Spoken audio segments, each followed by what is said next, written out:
Hello दोस्तों, आज मोर crew member के लाग इंट्रोड्यूस करा नाम हो चंद्र। আমি মৰমত মাতো পপকৰ্ণ। কিবা পাৰক বা নোৱাৰক মডৰ এক্টিং খুবেই ভাল কৰে। আৰু তৃতীয় মেম্বাৰটো হ'ল অনুজ। আমি মৰমত মাতো টেমা। এক্টিঙত কম, খোৱাত বেছি ভাল। আৰু মেম্বাৰ হ'ল ৰোহিত। মৰমত মাতো ফাগু। এক্টিঙত ভাল কিন্তু টাইমতেই নাই। ফোৰ্থ মেম্বাৰটো হ'ল হংসৰাজ। মৰমত মাতো হাঁহ।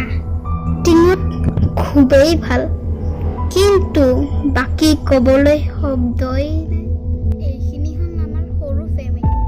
আপোনালোকক এটাই কথা ক'ব খুজিছোঁ, বেল আইকনটো দাবাই ভাঙি চাঙি চুৰমাৰ কৰি দিলেও মোৰ কথা নাই, খালি এইটো ক্লিক কৰি দিব, লাইকৰ বাটনটো জৰুৰ দাবাই দিব আৰু কমেণ্টটো বিৰাট খুবেই ভাল কৰিব আৰু ছাবস্ক্ৰাইব আৰু শ্বেয়াৰ জৰুৰ কৰনা। এয়ে ক'ব খুজিছোঁ।